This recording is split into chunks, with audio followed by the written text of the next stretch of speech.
this simple fact will change the way you think about money. Chasing after money is one of the most common phrases we hear from adults.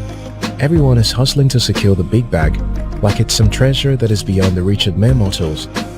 In fact, the phrase chasing after money can be easily found in almost every language on earth. There is a popular adage where I come from: money dwells in thorns. This saying comes from the belief that money is hard to find, so hard that getting it requires going through thorny parts and getting bruised and pierced by thorns. There are many such limiting belief systems about money that is ingrained deep into our cultures, society, and families. It's hard to live through such exposure without developing a scarcity mindset about money.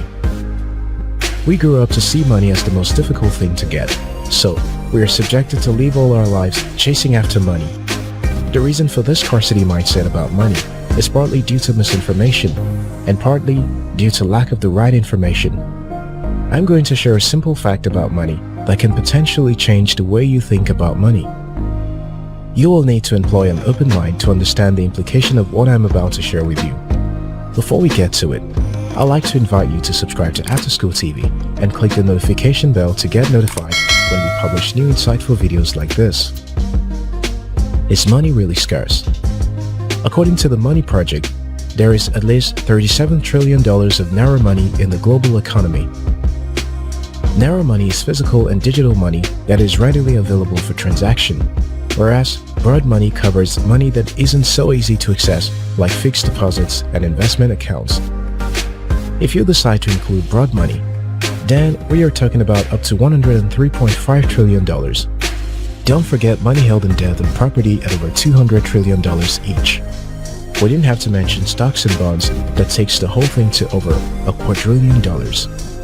Let's just forget these other numbers and only look at narrow money to see if money is really as scarce as we are made to believe. Over $37 trillion is money ready to be spent by people in the world. That doesn't seem like a scarce commodity.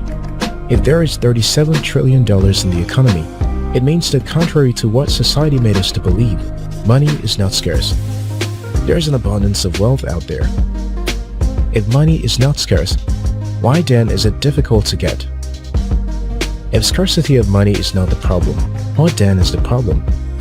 You see, people generally don't have money problem due to its scarcity. Scarcity of money has never been the problem. Our problem with lack of money is a result of scarcity mindset and lack of skill. Before I go on to explain each of these problems, let's clarify something I know you may be thinking right now. Geographical limitations. Someone living in Kenya, India, or Nigeria may think that the $37 trillion has nothing to do with them. They'll think that money may not be scarce in the US or Europe, but money is still scarce in our country. If you think your country has a tiny percentage of that $37 trillion in circulation, you are probably right. Wealth is not evenly distributed across the globe, but there is one important thing you need to understand. Your reach today is no longer local. 20 years ago, you were mostly limited to the money within your country. In fact, for most people, the limit is within their state. You couldn't transact business with someone in another state within your country, let alone someone outside. Today, you can sit in your little apartment from anywhere in the world with a device connected to the internet and reach people all over the world. You can create a product or service and serve people across the globe. Your access to money has grown exponentially from the pool of money within your geography to the entire global economy. That's over $37 trillion to compete for. Since you can watch this video, you are already connected to this global network. For example, my company transacts business with people from all over the world, directly and indirectly. Last month, we had direct business transactions with companies in Malta, Germany, and the US. We have domiciliary accounts in the three major currency, US dollar, euro, and pound, because we are ready to do business with anyone from any part of the world. Your reach is no longer local. Your reach is now global. There are hundreds of thousands of people living in developing countries, in Africa and Asia, and doing business with clients from all over the world.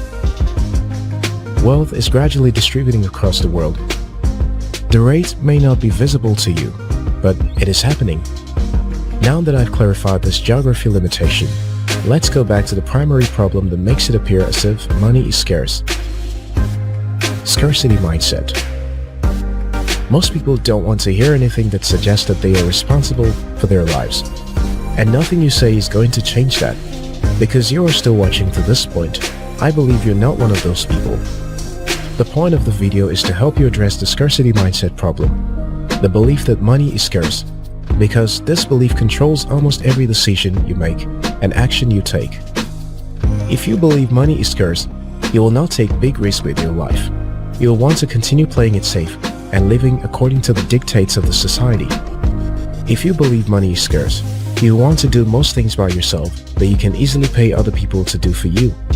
If you believe money is scarce, you will not want to risk spending to develop yourself because you're not confident that such investment will yield high returns. If you believe money is scarce, you cannot be generous with money. You'll continue to make penny-wise and pound-foolish money decisions. It's scarcity mindset that makes money scarce. Lack of skill.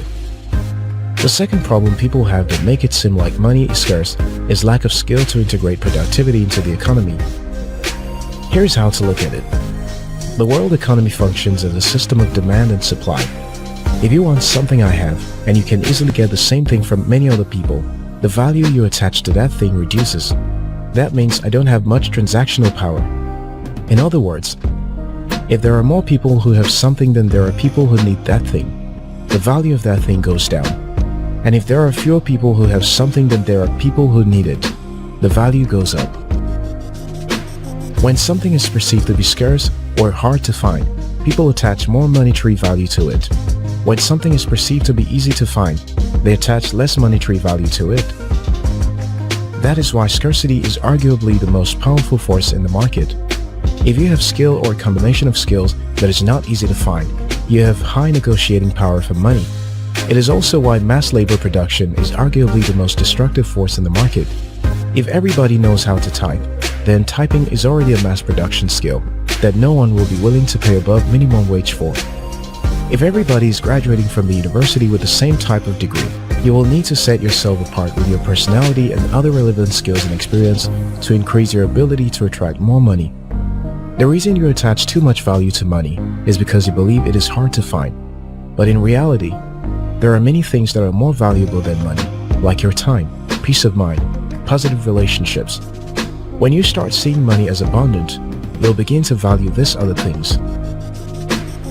In a nutshell, the key to attract more money is to continuously develop your capacity to remain a scarce resource and to engage in economic activities that most people lack the courage to engage in.